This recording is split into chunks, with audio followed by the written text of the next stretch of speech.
Today we have guys we fucked. We have Corinne and Christina. Interesting intro. It sounds like you're about to introduce guys that you have fucked. We have some guys that we've fucked here. That would be an amazing episode.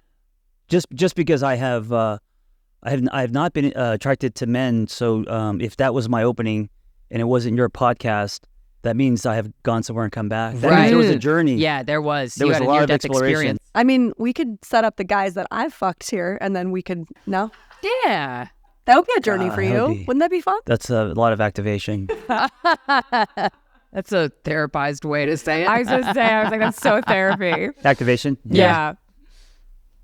It's funny because you said when we were in New York, in your guys' studio, there was nothing hotter than watching a guy fuck someone else. Uh-huh. And so when she says that, of course there is activation and blah blah blah. But then on the other side of that, there's at least for me a little bit of hotness to it. Like, yeah, hell yeah. Yeah. I don't know if they were in person, it'd be hot, like lined up here. But I think the fantasy of it, You'd be surprised. You'd be surprised. Yeah, maybe. I think it depends on how hot they are. I think if you had like my hottest lineup, you'd be like, oh. Yeah. We should do guys you fucked and girls I fucked. All right. And just bring them all here. And then everyone just fucks. And then we have those pens that you're like, what's happening? Yeah, what's happening? Anyway, you guys are down here in Los Angeles. You guys just performed at the Comedy Store. You guys are not just doing the podcast stuff, but you guys are also stand-up comics. How was it? How was the show? It was great. Wild. Really good. LA's in a specific energy. An audience that needs therapists. Good. Yeah. Yeah. We all need. Yeah, LA.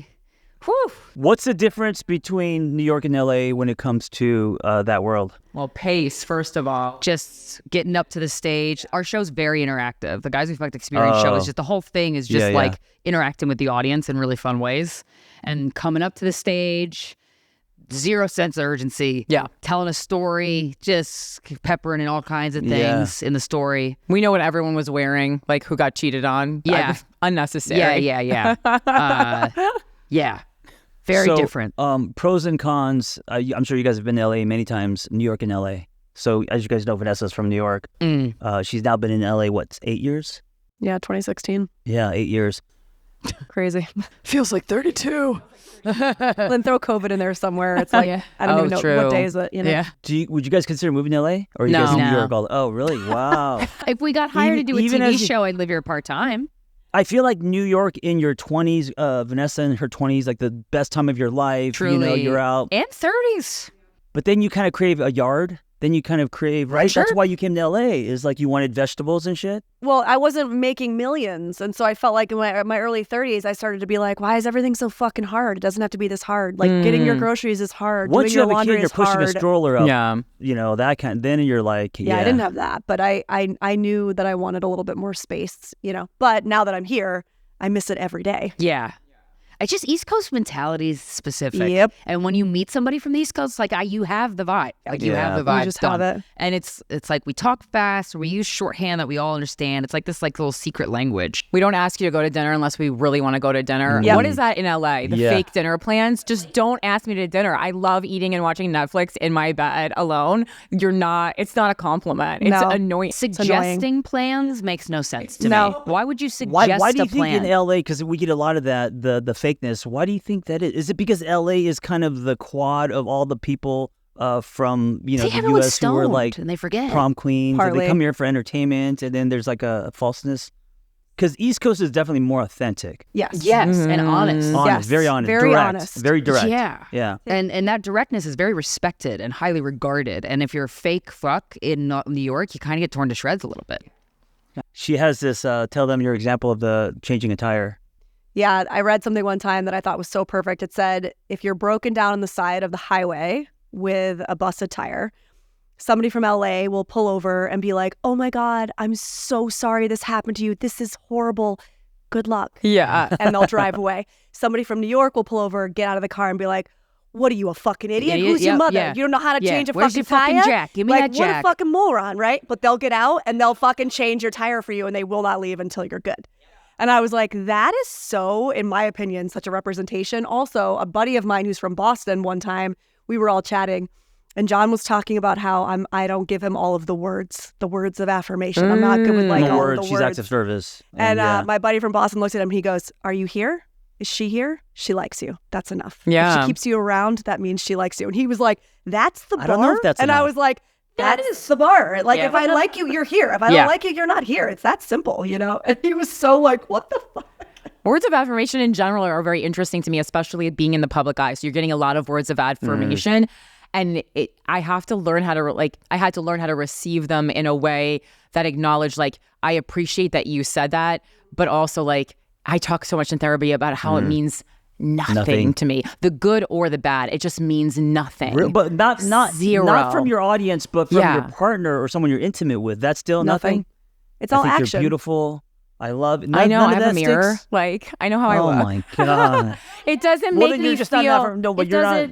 doesn't move the needle. If it's not based in action, it doesn't mean anything. Exactly. Well, you could have both, but okay. So you're not a words person. Are you also not a words person? Yeah, not really. I want action. Yeah. I want You're all and acts like of service. touch. Yeah, No, but you're big on touch. yeah, and like remembering, listening. I thought you were going to say thick. I was like, oh my Thick. God, that's very specific. I like quality time and Quality acts of time. service Acts of service, for yeah, me. that's- yeah. But isn't that funny though? Because that is a little bit I of wonder what if we're that's an East talking Coast about with thing. the LA New York thing. Yeah. Where in LA it's all talk, little action. Yeah. In New York it's all action, and the talk is like, you're a fucking moron. Yeah, right? yeah, Like, yeah. we will verbally berate you, but we will show up and we will fucking get it done, right?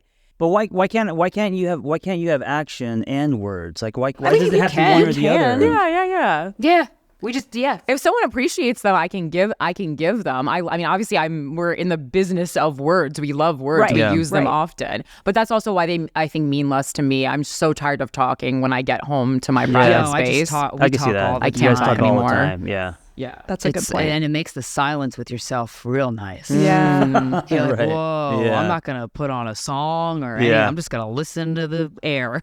That's so true. I feel like since I started doing like what I'm doing now, Social media stuff. yeah, like I feel like I don't even listen to music in the car anymore. I feel Yeah, like when I too was in much. New York, I had headphones in constantly, walking, whatever, when I was like in advertising kind of in that day. But now that I'm talking all the time, I just want silence. Nice. Never thought about that.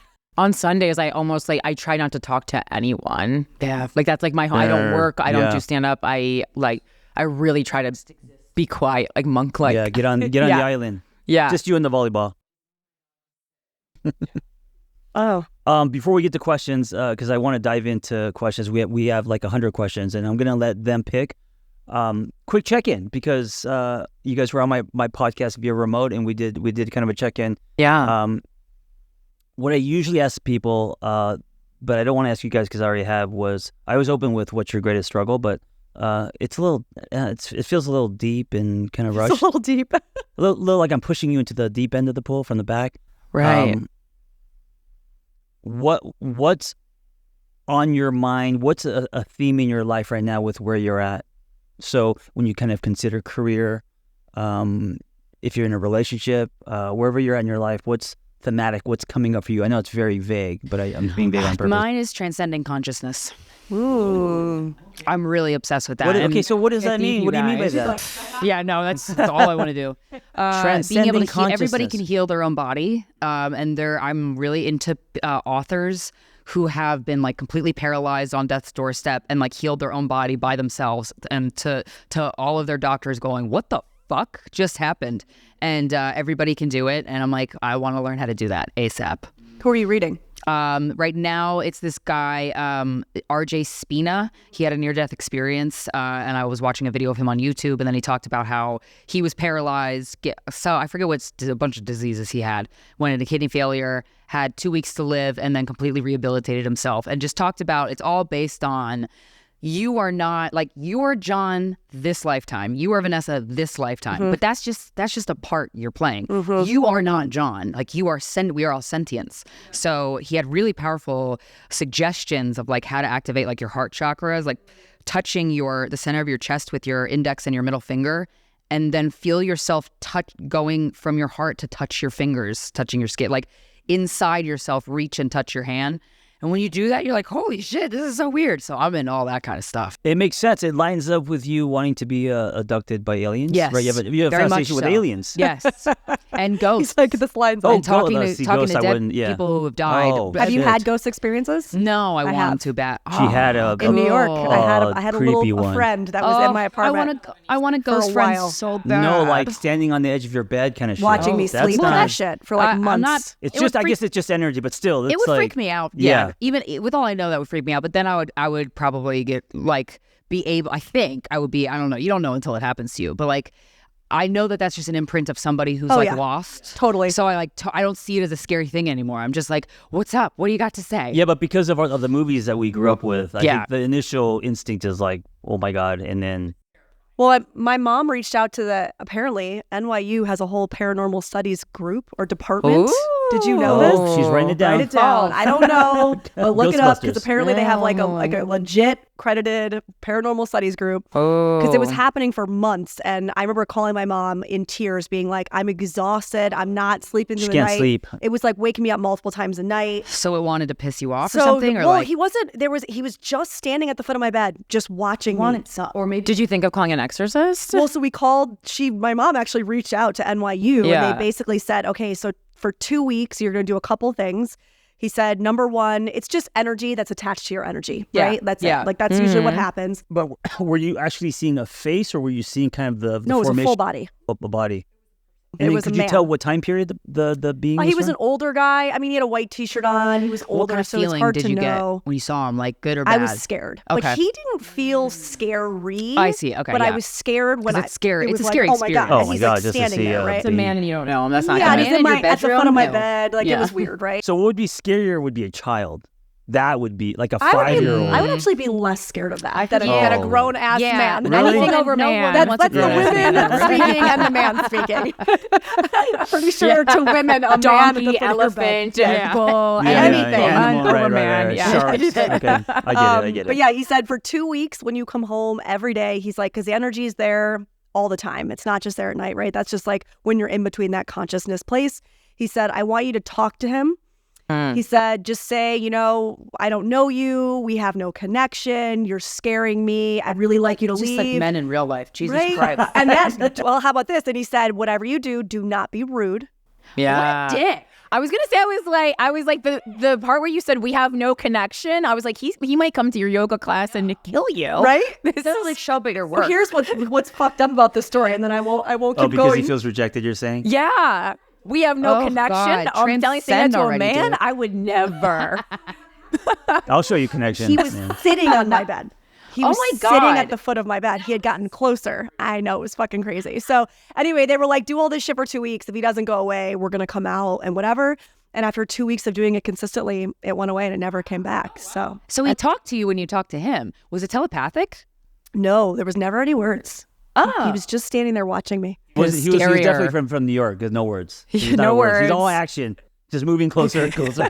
Yeah. What's interesting is I think she was able to see the being when she was kind of like in that weird sleepy state. Yeah. But if she was wide awake, it's gone. So Yeah. I think it's always there. That's what Yeah. he said. Yeah, But they're our always ability there. to see it Yeah. Our five changes. senses weigh us down. Yeah, That's crazy. That's why I Yeah. like To that. me, that's really It's the interesting. it's the what do they call like the witching hour, right? It's that time of consciousness between sleeping and waking when you're able to see things in a different way. Nuts.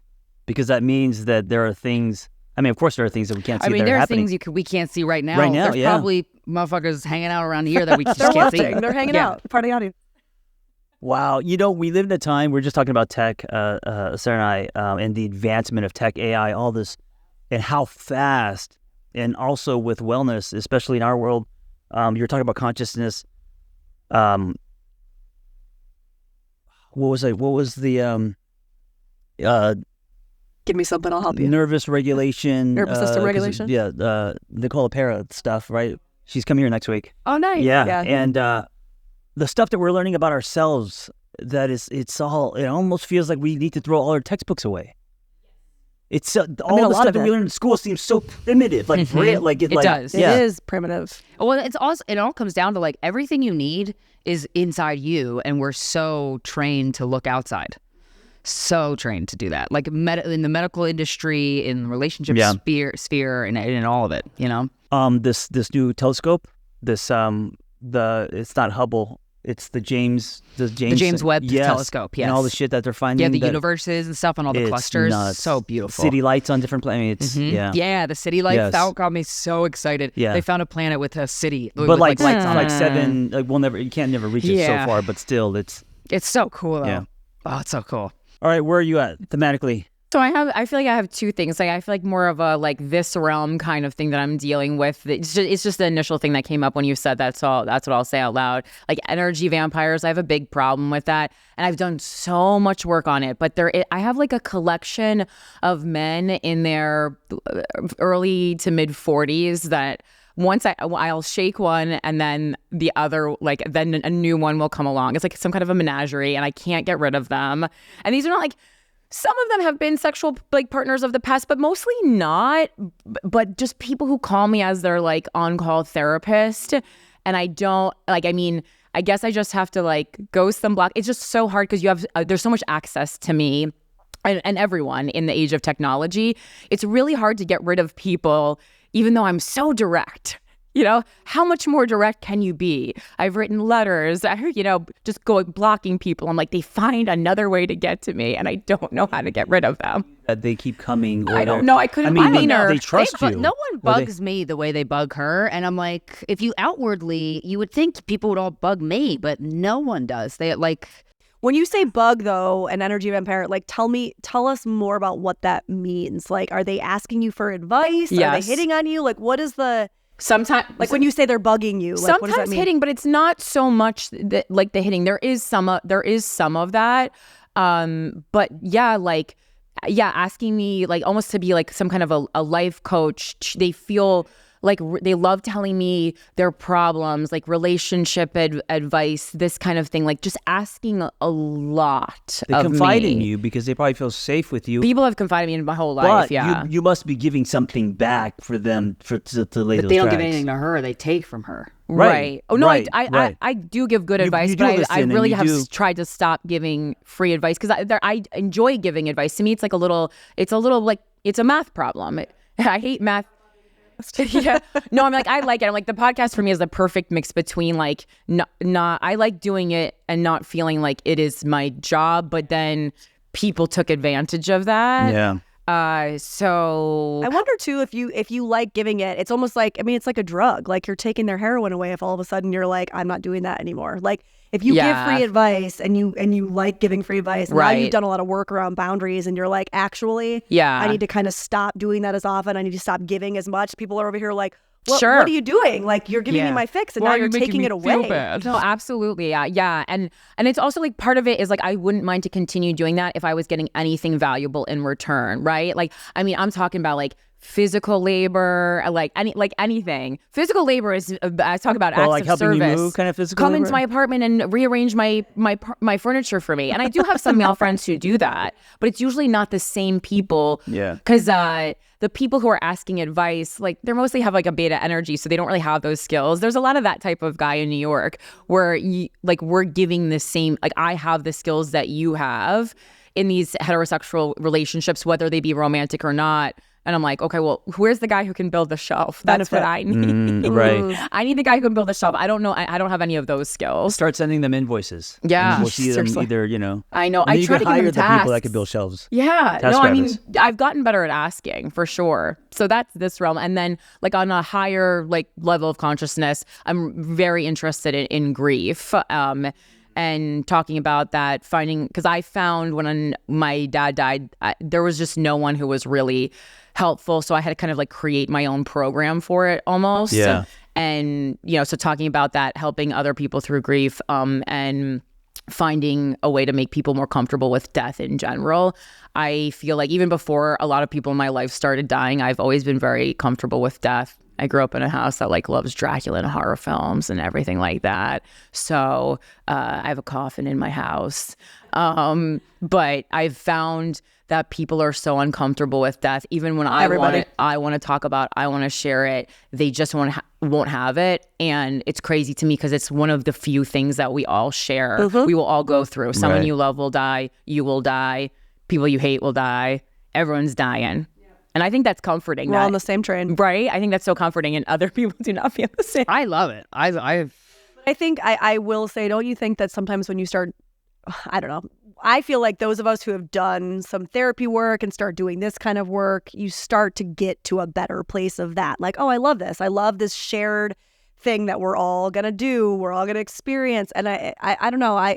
We're horrible in this culture with death. I mean, we're terrified of it. So many cultures and it treat impacts death so weird. It's everything. very fear-based instead of seeing beauty or curiosity. Death is like, us running away from, and then seeing it as like the giant monster kind of thing at the end of the tunnel. Which prevents us from really like treating people who are dying with more respect and like making sure they're more comfortable and just living kind of, our lives. And yeah. Right? I mean, if you're scared of this thing, you're not going to live. Yeah, it's so nice to not be afraid to die. I think it's polarized. I found people like on two extremes, I think, in like society though. So there's either people who can fear it, won't talk about it at all. Like they could themselves be in hospice and like they won't acknowledge that they're dying. So that's one. And then the other extreme is that like, after everyone you love dies, they're going to be there with you all the time. That pissed me off when I was like, it's going to be there. Yeah. And it's like, yes, they are.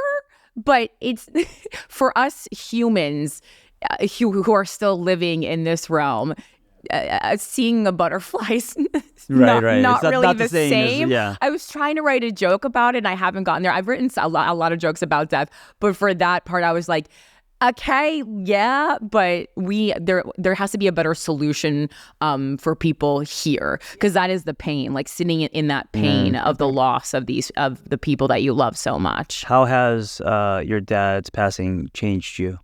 It's the most, this is so obnoxious. It's the most transformative experience of my life. Well, it depends on your relationship with your dad. Yeah. Of course. No, my dad was the purest relationship in my life, as far as like not 1 ounce of anger at him. Just like, we just loved each other. We were each other's people. Like, that's it. So a very pure relationship. And I also think like that's the issue. People have a lot of conflicted relationships, and there's more information on how to deal with the passing of someone you had a conflicted relationship with, almost more so than someone that you had a very pure relationship with.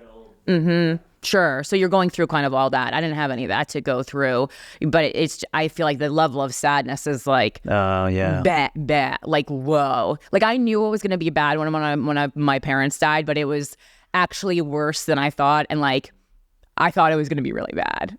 Like I had been dreading it for a long time, and it was so much worse than that. I'm curious what you feel about this. My mom said that when my grandmother passed away, she said one of the things that she wasn't prepared for was how, we're talking about how everybody in here is comfortable enough as much as you can be with death. But what she said she was shocked the most by was how confronting of your own mortality it was. Like, it's almost like you're now up at bat. Yeah. Like this person, like a parent, is essentially between you. It's like the generational thing. And she's like, when my grandmother passed away, she said what was the most confronting was like, oh, I'm next. And that was this thing where she was kind of like, and it wasn't that she was scared of it, but it was just kind of like, I wasn't expecting that to kind of hit me in that way. So it was like the sadness and the grief of losing her mother and the holy shit of like, oh, I'm up. My dad's brother, who's actually the older brother, so he's, almost 10 years older and still surviving. I could definitely, my therapist and I kind of worked through it, and she pointed out that that's what might be happening with him, because some of his behavior was, I'll just say, interesting. And he's the older brother. Yeah. And they were very close. But for me, I think because I was I was only 35 when my dad died. Young. So I didn't feel I still don't feel up at bat, but I definitely feel I feel more comfortable to die because at least I have something to look forward to. I'll see my dad, and I'll see my childhood best friend also died in the same time period. So I'll see both of them. So that was exciting. And a guy I was dating and my grandpa, they'll all be there. The gangs will be all there. So like that, rough truly, time. I'm like, that is kind of exciting. Yeah. But yeah, I don't feel up at bat because you're so young. Yeah, still. God, I hope I'm not dying soon. Yeah. If I do, though, whatever. But Yeah. Yeah. Man. What about you? I lost my dad as well.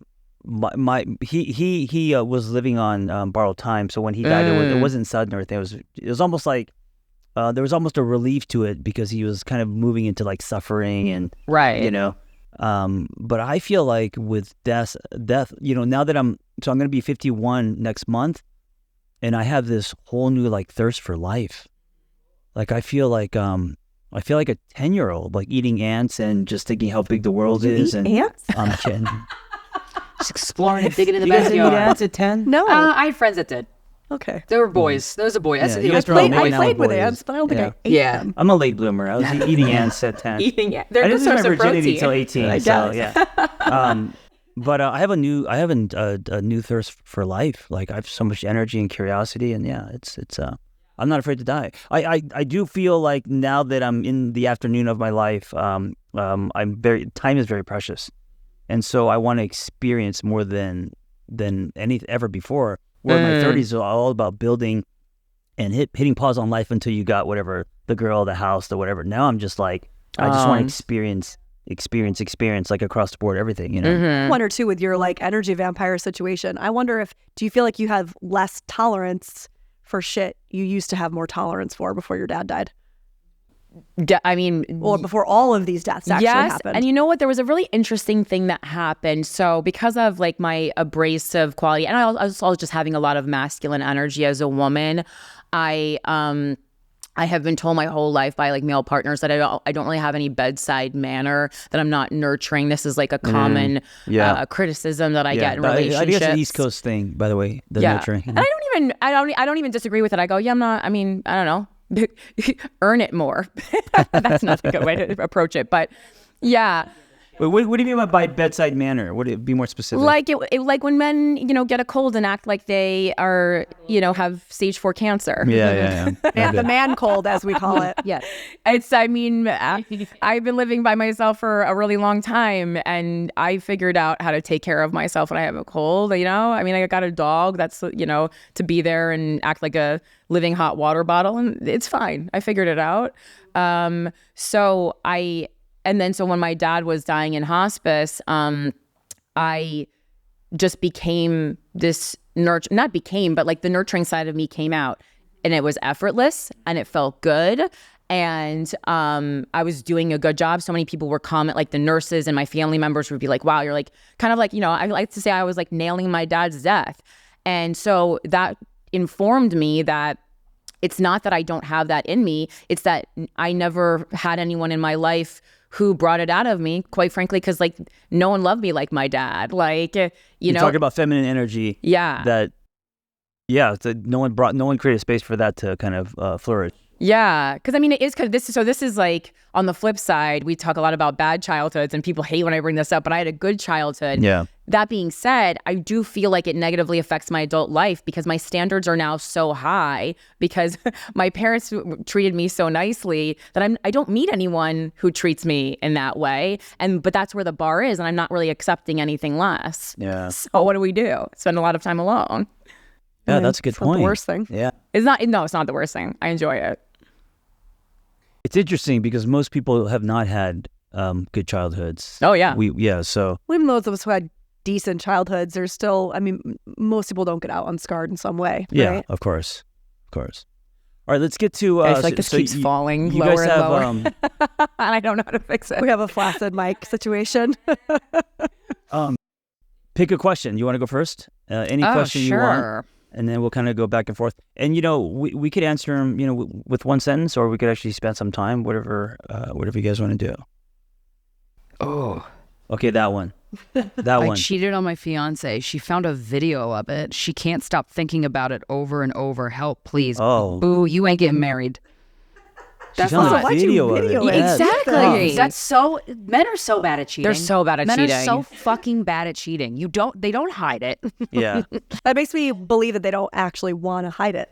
I know that, or like they just don't. Like if you're that bad at it and you took a video of it and you had it on your phone, like come on, dude. Yeah, there's a part of you that wanted to get some, caught. Maybe it's a deeper part that wants to get caught. For sure, like when you do something like deplorable like that, or like untrustworthy, I do think automatically there's a part of you that wants to get caught because you just don't want to carry that.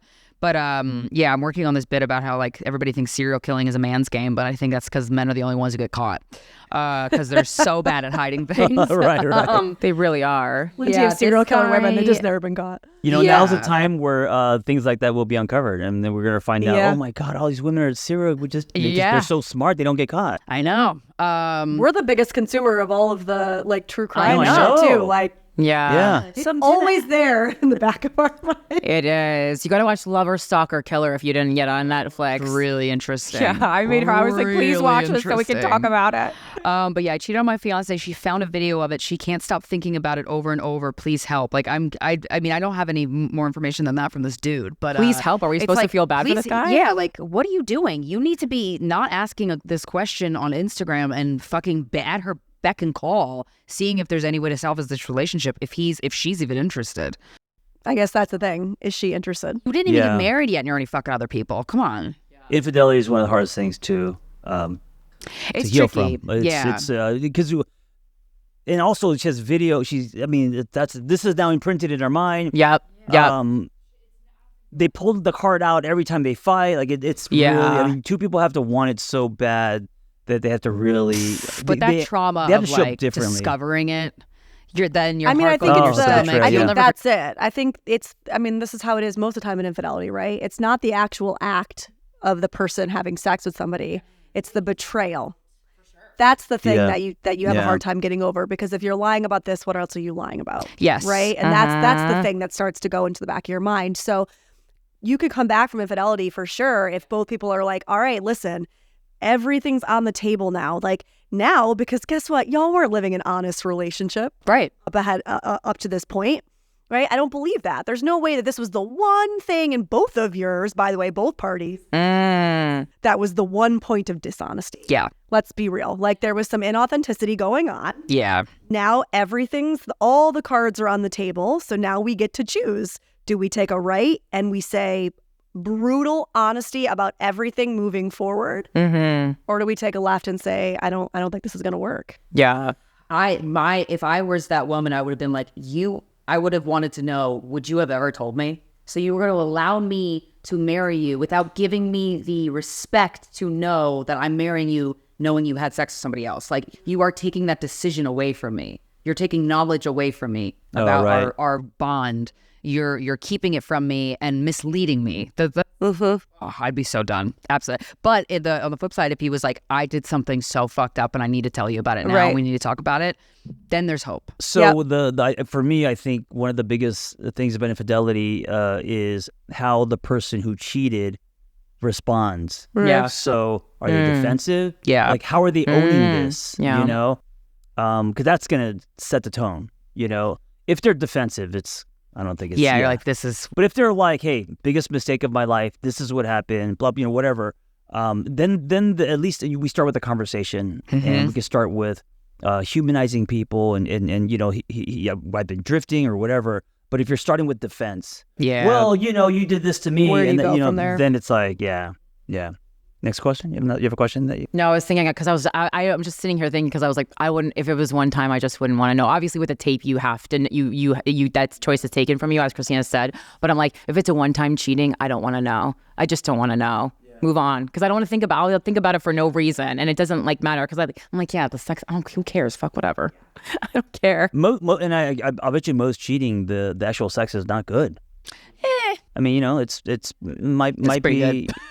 Well, it's annoying. Well, how it can usually be you have the good. best sex Because you with should have attraction plus obstacle equals excitement. That's Yeah. Esther Perel. sure, But like, sure, but usually the best sex comes from getting to know someone, For sure, yeah. exploring communication. So the person that you're in a relationship, usually that's the best sex, not the person that you just met in the elevator. Which kind. Different kind of It's a sex. different. It's a different kind of Very good. different kind of sex. It's a very different kind of good. You can't have the kind of good sex with a spicy, steamy affair that you can have with your wife, but you can't have that type of amazing sex with your wife that you can have with somebody you don't know. So it's like it's Yeah. just two different. a shot glass versus a wine glass. Sure. Yeah. I have an additional question before we move forward, relating to this incident too. So Christina and I both agree that men tend to be bad at cheating in our experience with Yeah. the messages that we've received.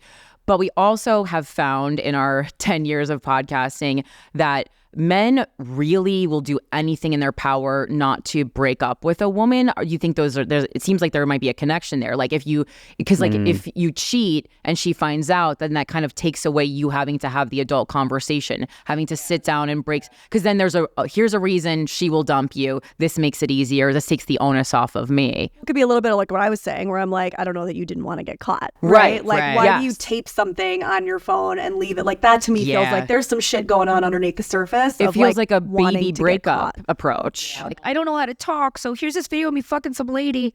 Right. Like, oh, right. Gross, dude. You saw it. I mean, it depends on. Yeah, I mean, that's the.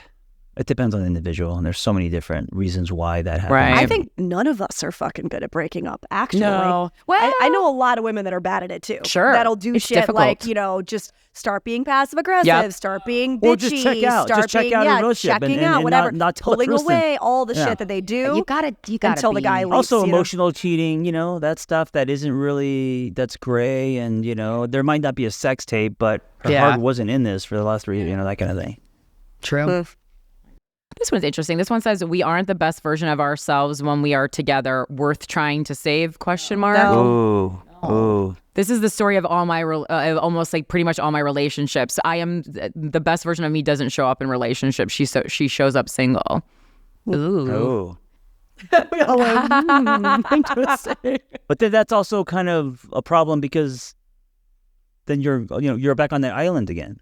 Yeah.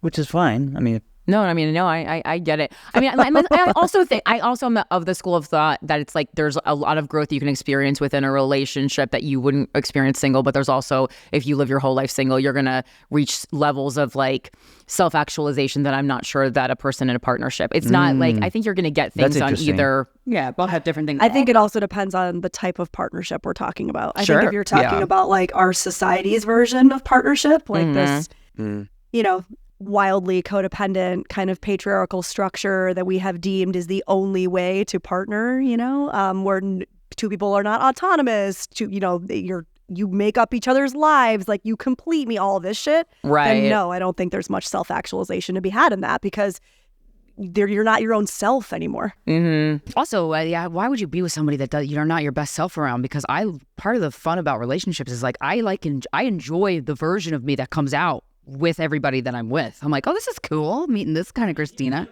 Other angle is it that you're not the best version of yourself, or is the relationship bringing things up for you, right? And you're not working through them. Right. Instead, you're running away. I do think any relationship, not just intimate, but friendships, even with family, they can be the greatest catalyst for growth.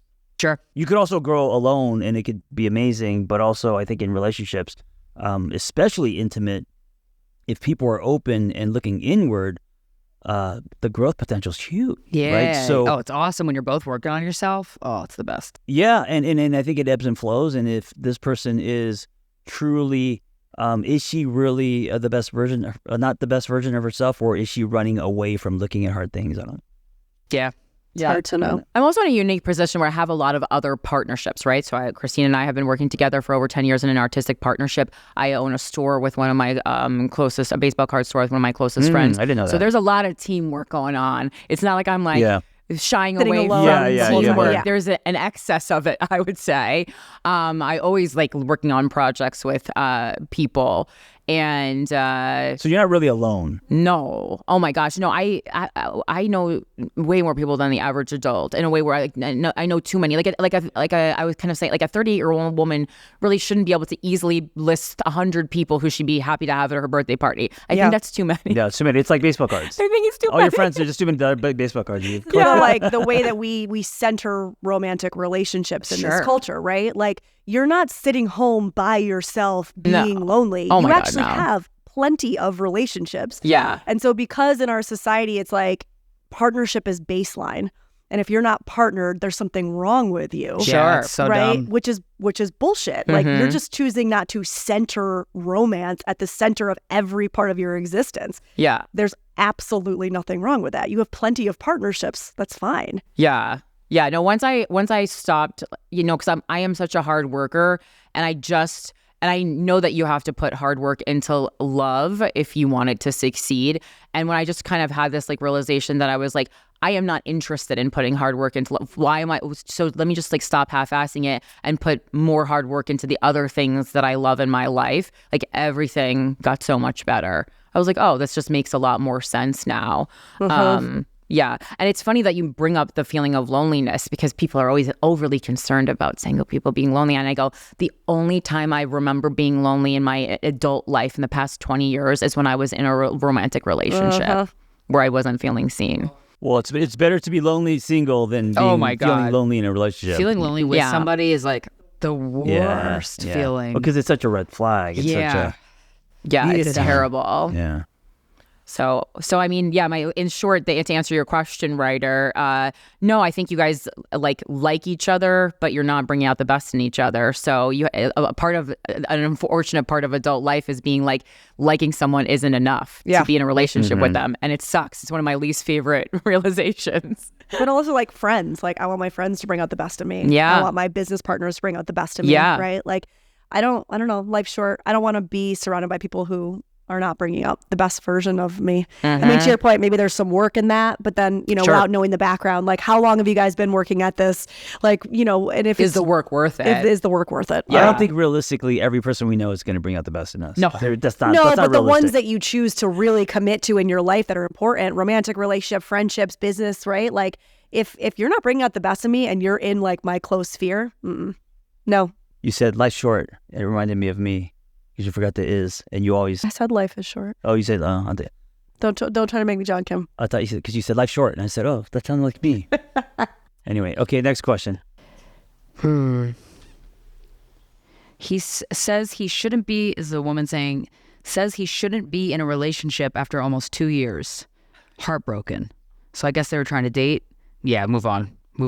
You don't want somebody who's that unsure. And also, if a person likes you, they're gonna let you know. 2 years in? 2 years, wishy-washy? Nah. Well, would it were they in a relationship and he's just like saying, I want out? Because I'm like, if you spent 2 years working with someone who never committed to you. Maybe. That's on you. Yeah, wait, it says, so it says he shouldn't be in a relationship after almost two years. That could mean after 2 years of being in a relationship. Yeah, that's what it feels like to me, yeah. Or it could mean, Yeah, I mean, that sucks, but you move on. But you can't force somebody. Yeah. And you're not going to ever feel satisfied in a relationship with somebody that you had to force to be there. Yes, and I think that people need to be more bold and brave and just go and really my boyfriend now started off so toxic and so like if I would have written into our own podcast, I would have been like, fucking, what are you doing, girl? Never talk to him again. And we are in like this one of the most beautiful relationships I've ever been. The most but that's because you guys are growing together and working on things. For sure. Yeah. But also I was like, I like this guy so much and he's just dating other women. Why do I like this person so much? And I just had to go, I'm going to take my own advice. And if it's really meant to be like I feel it is, it's going to be. And then if not, I'm going to find somebody better. So that's a win-win. And you have to kind of fully lean into that. Trust in that, yeah. Surrender, right? It's like it's letting go of control. Yes. I can't control and manipulate and squish this thing into a box that I want it to fit into. Yes. Because it's never going to look the way you want it to look. Never. And then you have to surrender. Try to control. And then it all works out. And you're like, oh, shit. The way it's supposed to work out. Yeah. Yeah, but that revelation and that growth came from the conflict in the relationship. Sure. Because if things were great in the beginning, you wouldn't have had the... things insight. It was a lot of ups and downs. Because it was rough. I honestly, I'm shocked. I've never heard of anybody being in such a toxic dynamic and then it working out so well. That's amazing. Wow. Honestly, I've never heard of that. The plane was, People are listening like, oh, so there's hope for me. So there is a chance. I know, yeah. But if you really want to lean into that hope, then walk away. You have to walk away. Like, that's part of it. And mean it. Yeah. Not as a tactic, but like truly exactly. mean it. And enjoy yourself and like live your life and put this person in the background. Yeah. Another question? All right. I'm just doing ones that speak to me. That's how I give my advice. Yes, of course. Yeah, that's the point. This one said, "Is there hope dating a person in active addiction?" Oh, Addiction is a big theme in my relationship. Active addiction is very different. Yeah, than and I don't do active addiction, but I do recovering addicts a lot. Something about them, because I misread it as a zest for life. Exciting. This person loves stuff a lot. I don't think active addiction is. I don't think you could. I think it's you're building on sand. Well, you're always going to be a third party in the relationship. They're already in a relationship. That's a good way to think about it, yeah. And so... Well, the behavior of an addict is all slippery. Yeah, well... You know? Ooh. Amazon Hello, truck. Amazon, in the background. Don't mess with my Jag. Oh, yeah, true. Back into it. When somebody is in active addiction, they are getting their relational needs met by whatever the substance is. So they're getting soothed by the substance. They're getting comforted by the substance. They're getting, right? So they're already in a relationship. You come in, you're the addiction third comes party. first, of course. Right. The addiction comes first. And here's what, you kind of can't blame them. It's like, and I look at this like my ex who was an alcoholic, and I've come to the conclusion now, it's like, it's actually very unfair of me to expect somebody to let go of the thing that has kept them going and kept them happy for that long for me. Until they're ready to do who what they you're technically saying. just met. I mean, in comparison to the addiction, they don't trust that I can provide for them what this thing has provided for them, right? If they are in a place where they want to stop the addiction, totally different conversation. Yeah. Which you can't make that happen. Yeah, and so until active, you're just no. a third party. In recovery, maybe. Different. Yeah. Very different. Well, I would hope in recovery. Otherwise, no one's going to go into recovery if there's no hope to be in a relationship with someone in recovery. Yeah. Keep drinking, everybody. But also, those of us who go into relationships who have a propensity for those that are in recovery. Oh, for sure. I do too. Yeah. Should be in our own recovery as well. Oh, right? yeah. Because I'm like, what we're is the it? wildly codependent ones. Yeah, but in the recovery also there's a, if it's fresh, wheels fall off. So for how long Don't have they say been a in year recovery? or something? Like minimum? Yeah. It's like a thing, right? Yeah. So AA's rule is a year. Yeah. Because if someone's in recovery, it's only been 6 months. It's still fragile. Shaky. Well, and my creative partner, my best girlfriend who's in recovery, one of the things that she really opened my eyes to was that when somebody first goes into recovery, the way that you look at it is they are starting out at an emotional maturity level of whatever age they started the addiction. My therapist told me that, and it changed everything So for she's me. like, I don't care that they start tomorrow. Yeah. They're starting out at like a 16-year-old boy or an 18-year-old boy or whatever age that was, Emotionally, right? you're saying. Emotionally. And there's a lot of work that has to be done for them to even remotely catch up. Yeah. Because they started numbing out and started blocking all that shit when they were that age. And like, that's just where it stopped. And that was really helpful for me to understand. Yeah, because I was dating a 50-year-old man, and I was like, why are you dating why are you acting like a 25-year-old? I mean, he had been in recovery for, a decade at that point. So it felt safer. But then I'm like, oh, there's such I still feel older than you because there's such a long loss of time that I didn't know you. And you're coming from, you're starting your growth from there. Because that happened. Most of the people that I've dated in recovery have been a decade plus in recovery, but you still sense it, feel it, and not even sense it. You feel it in everything. Are there a lot of addicts in the comedy world? Oh my God, that's why that's the problem. It's, and it's an issue in friendships too, because you don't want to turn your back on people going through a hard time, but also you can't be messing up your own tour, Wait, why do you think that is? Is it because it's such a feast or famine? It's such a difficult career path that no, I think addiction came in first. Why is it attract so many addicts? A lot of stand-up comedians are all extremely mentally ill. Yeah, lost. And it's a great coping skill for a world of trauma. Really, well, also the high. Just being on stage, you must get you must get a high, and people laughing, and people liking you and laughing at you. But they were comedians long before they were comedians, right? Humor in and of itself is like one of the best coping mechanisms. Sure. And the lifestyle, it just feeds into the addiction because you're out late at night, you're performing in bars.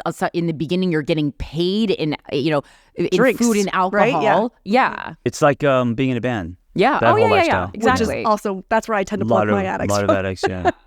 The music industry. scene. So same. Yeah. You're just surrounded all the time. And there's so much failure, and it's you have to be so comfortable with failure and rejection. Oh gosh, 90%. More than 90%. Yeah. Tough. All right. So one more question. I don't know Here's one in my expertise area. How do you support a partner as they start to look at / deal with their severe childhood trauma?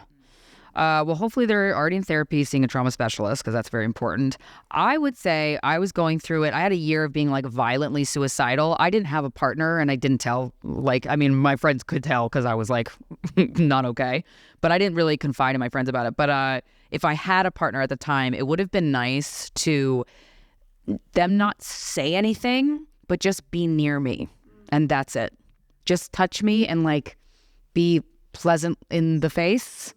And that's pleasant in the face. Pleasant in the face. I'm going to use that. Pleasant. Please, John, just be pleasant in the face. Not worried about me when I scream, cry. Just like, it's okay. You're letting it out. It's okay. Yeah. Not a big deal. It's okay. You also want pleasant in the body. You want calm. Yes. Yeah. Pleasant. So important. Pleasant like, everywhere. But Energy. like, I imagine if you're dealing with it, I mean, they'll probably want to talk about it when they want, but there's this danger of like over talking about it where it's like, okay, now I'm just fucking attached to the story and I can't move on. And you got to move on. So, but you should be the person to just more, be there. more or less. Give me more. I want less. So you should direct.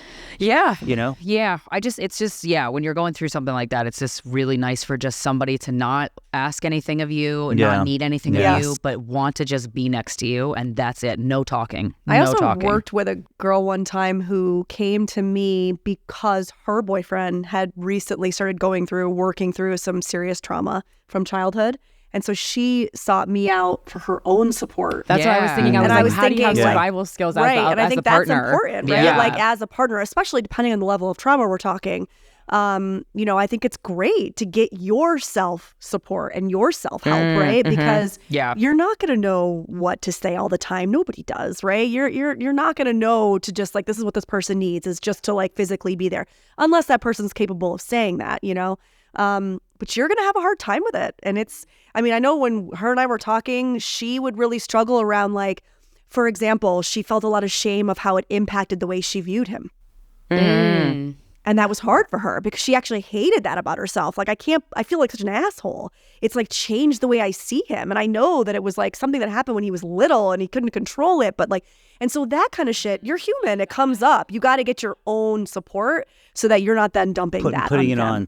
And knowing what to talk about with your therapist and what to talk about with your partner. Yeah, discernment. Can I ask you something personal? Yeah, of course. What activated the trauma that felt you to? I cut my parents off. Oh, so I finally had room to understand how like abusive they were. Oh, so the trauma is childhood trauma from abusive parents. Yeah. It's just mom used suicide as a manipulation tactic. And dad egged it on. Yeah.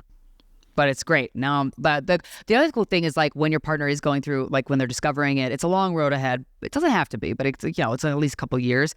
But what's on the other side of that is fucking awesome. Sure. I've never been this happy in my life. I've never really been happy in my life until like this past 2 years. I was faking it the whole time. Sitting with it. So what changed? Because obviously it's an internal thing. Cried for a whole year. It's not the Jaguar. No, okay. The Jaguar is just that's rented. Yeah. I just love cars. I love fast cars. But yeah. Oh, that's our. We have a little nugget. That's our. She's so cute. Our 4-year-old is our what's it called? The ticking clock or the end. What's that called? Oh my gosh, she's so cute. I love a tutu. Yeah, we're like, you're going to the park. You sure you want to wear a tutu? And she's like, yeah. There's never a bad time to wear a tutu. According to her, she'll wear a tutu all day. I kind of wore one on Valentine's everywhere. Day and it felt great. Yeah, tutus are amazing. Oh. I'm always so jealous when I see a kid in a tutu. I'm like, wait, I don't want to miss this because I think so many people, because you are an example who have gone through it, come out the other side. You're saying you love life now. Yeah. So that there's an injection of hope, right? So yes. You're living an example. So can you explain, how did you get to the other side? I knew it took time, and then tell us what it feels like now. Like what feels so good. So how I got to the other side was just allowing myself to be angry, allowing myself to I would scream. My poor dog was so afraid. But I would be in my apartment alone, which was good for me to be alone. But I would scream really awful things, angry at my mother. I would say things like, I'm going to put a bullet through my head in Times Square and I'm going to staple a note to my chest that says, fuck you, mom. And just allowing myself to feel how much I wanted to physically murder that woman and realize I didn't feel guilty about it. It made sense that I wanted to do that because I felt trapped my whole life. And then after the crying and the crying and the crying, when I think about my mom now, which I didn't expect this, but it's so great because this is more aligned with how I would like to feel. I love her so much. I'm so glad she was my mom. The lessons she taught me were very beautiful and invaluable. She didn't mean to teach them to me, but she did. And I want the best for her. And I like, when I think of her, like I actually get happy because I don't think I'll ever see her again, but it's so nice to just get through it. And I really didn't think I was going to. The word that comes to me, it's one word, it's peace. Yes. And speaking to them, I've said this. I have a Patreon where I do like group. I call it therapy because I'm not a licensed therapist. But people just come and talk about like being suicidal and stuff. But a lot of them have narcissistic parents or like parents with narcissistic tendencies. And I'm like, the realization of like my mom and dad raped my inner peace. They raped it violently, and that is the only like phrase I can think of that really describes how I felt. Violation. And it's so nice to have them not do that anymore, to have your own inner peace. Oh, it's beautiful. Sure. So there is hope, but I really didn't think every day I would wake up for a whole year and go, I want to die. Please kill me. Somebody, like, drop a bomb on my house. Please kill. I was like begging to die. And it is so possible to come out just euphorically happy on the other side. Yeah. Thank you for sharing that. Yeah. Yeah. I mean, this is like, I feel like so many people, I'm sure you get the same, but I get asked, I feel like a lot, some version of like, how do I get over this? How do I, the get over is always the word choice, right? Whether we're talking about a horrible breakup, whether we're talking about a parent dying, whether we're talking about, child trauma, all these things. And it's always the same. It's like, you don't. No. You get through it. You don't get over it. Yeah. Integrate it. It's the process of integration. It becomes a part of you and you change your relationship to it through the year of scream crying and acceptance and going there. And it's titration.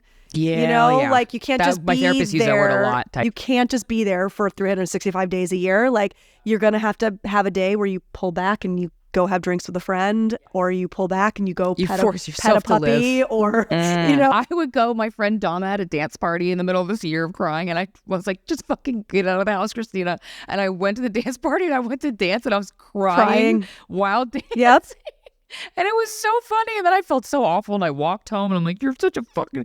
And it was like, wow, you really think you're not going to get out of it. Like, that's the crazy... That's when what you're it is. Heartbroken, though, that feels like one of the worst painful experiences in the world. And part of the painfulness is like, you don't think you'll ever feel love again. And like when you're brokenhearted, but you always do. So like the heartache is so potent and so intense, but so fleeting. Out of all the like bad feelings you can feel, heartache is the most fleeting. Like grief of a parent or something like that, that's like something that lasts forever. But like, hopelessness is the one of the biggest things that throws you into that slippery well. When you don't have hope, whether it's romance, finances, career, when you lose hope, that's I mean, the next it's your life force. It's just lined with depression. Yeah. But I also think even like it totally circles back to what we started this conversation talking about, which is how in our culture we're set up to look for everything externally versus internally, right?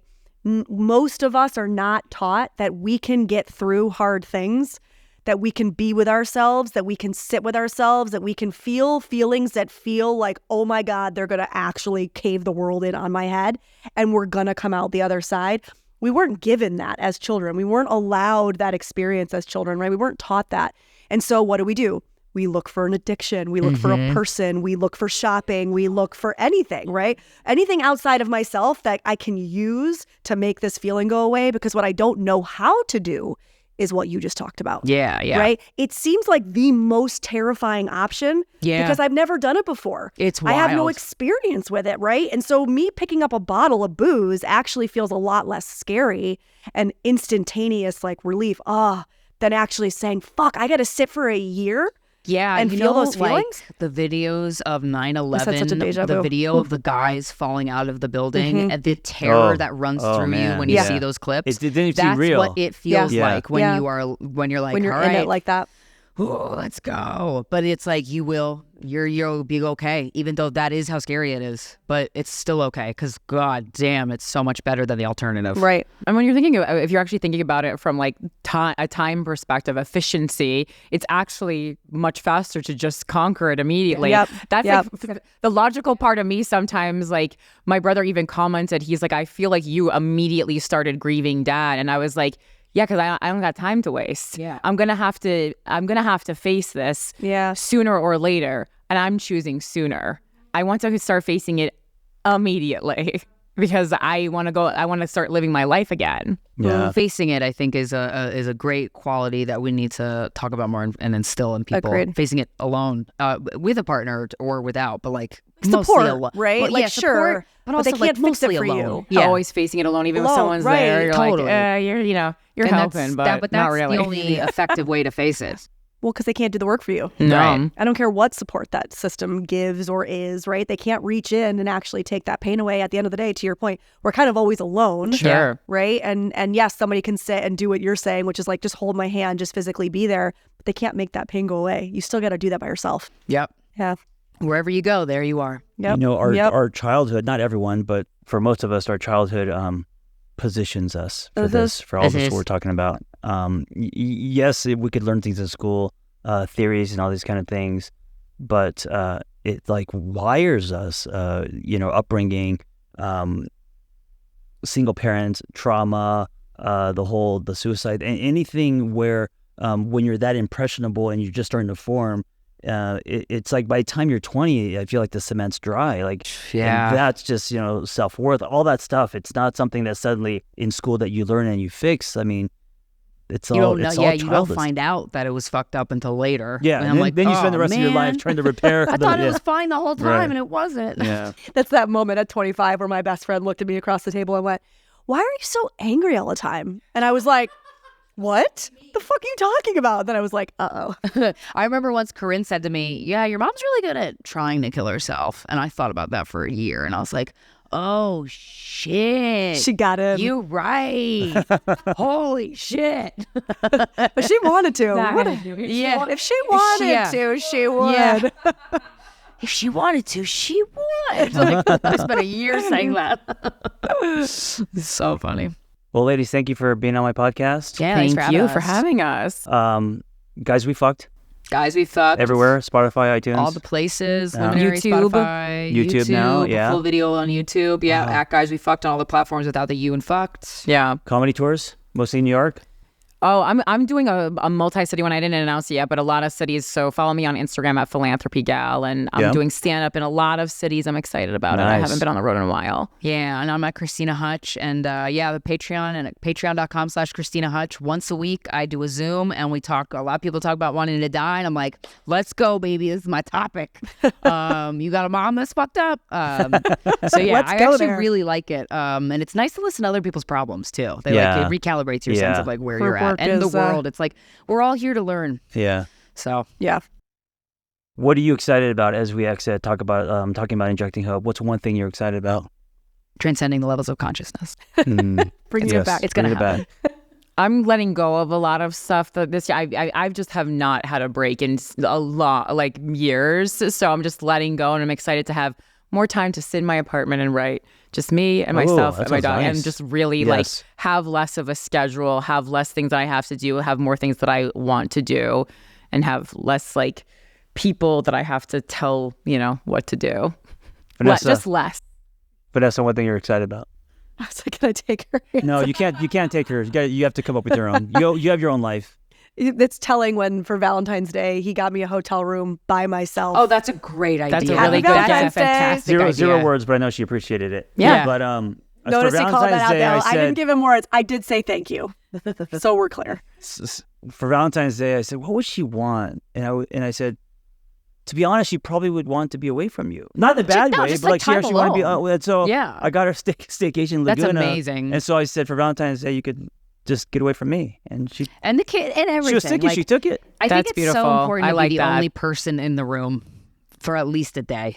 At minimum. You have A You don't- hotel you- room and is then you nice. got time alone So too. nice. So that's great. I Yes, like that. I mean, but it took 6 years and I'm still learning. What does she like? What does she want? How much of it is lined with what I want? And then just learning about people and where they're at and and who she is now is different than when I met her. Of course. And so learning about all of that. To be fair, so- we had an intimacy. This woman that we're working with is like an intimacy coach. And she said to me, well, but there's a little bit of a difference in language when you say what I really want is alone time versus what I really want is to be left alone. Right. And I was yes, I was like, huh, subtlety, but yeah. fair enough. One has a little one's bit of projection. Because I think I've been busting through the door being like, everyone leave me Sure, alone. You know? sure. Yeah. She's like, I think we can change that. I was like, okay, I can work on That's fair. Yeah. one thing though. Yeah. You're looking forward to, you're excited about. Yeah, I mean, I'm gonna piggyback on Corinne, but I say that just because it's in the alone time where the creativity is. You know, I mean, I'm writing a book right now. I am massively under pressure and really feeling like I'm not gonna hit my deadline. Yeah. Like I'm gonna completely blow past this deadline. Part of it is because I just don't get enough alone time. Yeah. So it's got to be that. Yeah, and there's so much procrastinating that is necessary for me, at least in the creative process. Totally. A lot of wandering around, looking at Yes. walls, Cleaning the house. Yes, clean a but that's part of it, counter. right? Yeah. It's like part of the process. Yeah. It's like, That's oh, you when have you're an hour today to write. It's thinking. like, I'll get 5 minutes of writing then. Because I need to do things that get my brain geared up to write. He is like amazing he'll have 10 minutes, he just drops it and writes. He has 20 minutes, he just drops it and writes. No. And I'm It's like that's just masturbation, not man. how my Anytime. brain. That's amazing. I wish I was I like that for fucking writing. wish. I wish writing came to me I like wish. that. Ron, I take a shower. Yeah, but Yeah. before I started writing self-help books, I spent 10 years in coffee shops writing screenplays. So Yeah. I feel like I nice. trained myself. You trained I your could write brain. at any time. That's for, great. Yeah, for me, I'm really looking forward to. I'm excited about my 50s, which is weird because when I was 10, I used to see a 50-year-old be like, "Oh, they're done." You also That you guy had is a fucking real old. struggle Any leading up minute. to 50. That was a rough year. But now that it's midlife 50. crisis was something. That hard. Woo. Oh, yeah, The yes. lead up to 50 for him was rough. I felt terrible leading up to 35, and then I got there and I go, oh, there's nothing, everything's fine. And I feel now at 38, I feel great. Other people make a love to make you feel scared about approaching 40. I go, guys, I've never looked better. I'm turning 40 in May. So Yeah. I'm like 40s right are there great. and I'm 40s like, are my I'm favorite. okay. My Yeah. favorite so Beyonce far. said 40s are her favorite decade. Yeah. Yeah, that was my favorite. Every and woman now I know, 50s. all my friends have said that 40s were their best decade. Every woman. Nice. So Cool. That's Yeah. great. I'm like, I'm I love excited that. You for don't care about things anymore that are it. ridiculous. And And you're you have just more so much connected less as freedom well. to give, Inner right? peace. Yeah. Yeah. Your 50s. I like that answer. But I think getting to like the 50s today is very different than 50s and when I was in the 80s. And 50s like in LA or New York is also Yeah, very I was different. like Yeah. coastal Yeah. 50s. Yeah. Coastal elitist. different. Yes. Yeah. It is different. All right. Well, thank you guys for being here. Thanks for having Yeah. us. Thank you. Ladies. It's Yeah. good seeing you All in right. our humble abode. I love it. I want to have a Be podcast well. in a garage now.